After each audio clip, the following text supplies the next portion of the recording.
ng ganoon katagal na enduring. Ngayon, ang tanong ko lang, tapos syempre may mga expectation ng fans natin, di ba? So dito, paano nag-level up ang banda?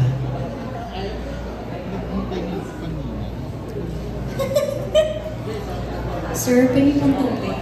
Thank you. Dito, I would say nag-level up talaga kami ni David in terms of yung sophistication ng acting, yung maturity, yung styling namin, di ba? Kita nyo naman, very close to K-drama, hindi ba?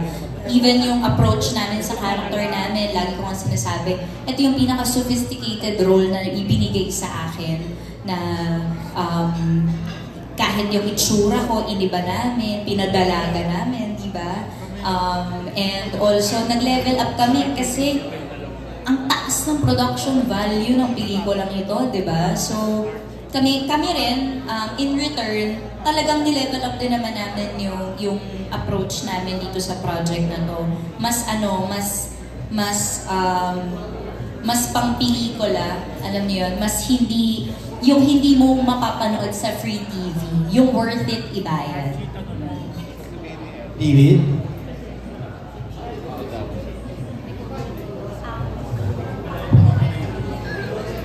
Level 2. Ano yung tanong po? Siyempre, nag-expect ang mga fans, kailang tandem nila, di ba? Paano nag-level up kayo dito sa pelikulang That Kind of Love? Super Mario daw. Hindi kaya siyempre galing sa Maria Clara Ibarra, iba magsalita eh.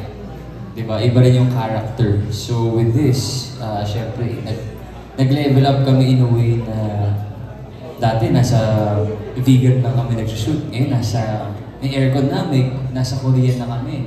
Diba? So siguro dun, and siguro yung acting nag-level up din. Diba? Siyempre, I think in every teleserye, we strive to be better.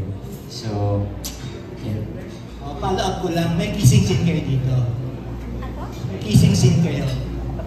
Meron ba, Direk? Ang sama na tingin sa akin, Direk. Sabi ni Direk. Sa premiere night na lang na Direk. Malala, pupunta po ba kayo sa premiere night? Kasi ang hirap, hindi na nila papanoorin, hindi na nila aabangan. Pag-isipan ko, Barbie, kung pupunta. Dapat panoorin. Ano yun, Kuya Jem? Pag-iisipan ko kasi tinatanong niya yung kissing scene, pinapatanong nga rin ni Roldan Castro, sabi ko may premiere night, bang spoil. I love you, RG. Our last question is from the person in blue, si Alan Sancon. Tapusin mo na, Alan, ha? Kasi, From Stars Putog. Oo. Ang haba-haba na para makapag-adala tayo sit down interview, ha? Kasi pagod na ako. Charot. Last question, dapat pala killer question to for Barbie. Hindi, joke lang. Congratulations, Barbie. Kuya, alam mo lang kanina, puro killer question. Kanina nga. Ano light na lang related to the movie. Pero first, congratulations to your first movie, Barbie.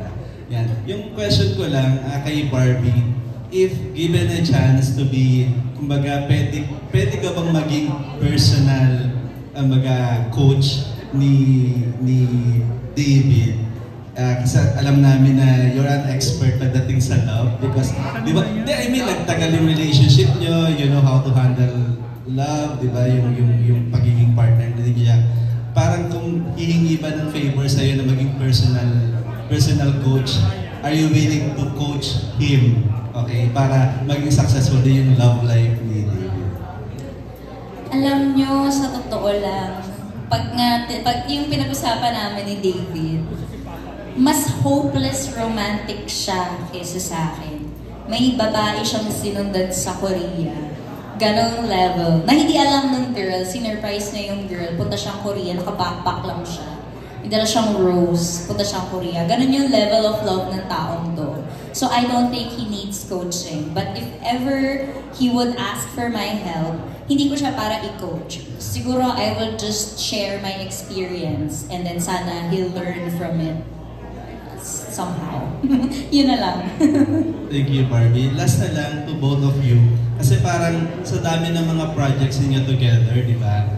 Parang paano nyo ginagawang kailigin? How do you prepare? Especially kung may mga kissing scene or may intimate scene kayong dalawa.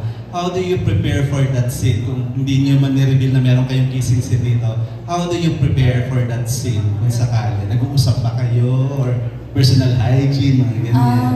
Yun, nangihiram siya ng toothpaste. Anak ng toothbrush. Nagtaka ko rin isang beses, pumapasok sa standby area ko yung makeup artist ni David. May toothpaste ka ba dyan? Kailangan daw ni David. Uy, prepare. Nag-expect. Yung mga ganon, which I really appreciate naman. Kasi syempre, ang hirap ng intimate scenes. Tapos may ganon. Yeah, may chismis, may ganon. So, yun. And then, pinag-uusapan namin, lalo kapag masyadong intimate yung eksena, pinag-uusapan namin para komportable kami all throughout the scene, di ba? Walang mga surprise na mga mangyayari. Kumbaga, alam na namin yung flow ng magiging eksena. Kaya mas komportable kami gawin. Kaya siguro mas nagiging maganda rin yung outcome niya. Kasi parehas kaming confident at comfortable gawin yung mga intimate scenes namin. Tanong? Diba, very supportive si Barbie. Ganun nga, sabi ni Barbie, kaya hindi ako ng mouthwash. Hindi yung mouthwash, tsaka perfume. Sinakaya naman talaga, di ba? So, yun. Tsaka pinag-uusapan namin. Siyempre ako, hindi naman ako gagawa ng anything na hindi comfortable si Barbie. You know, kasi ako, lalaki ako. So, kahit ano naman, ako lang sa akin, di ba? Pero, ano naman, diba? Pero syempre, mas yung girls gusto mas may limitations. So, yun. Thank you, Alan. Kuya Alan, maraming salamat sa'yo. Ayan, ito na ang last, back to you na, partner. Maraming salamat, Kuya Jem.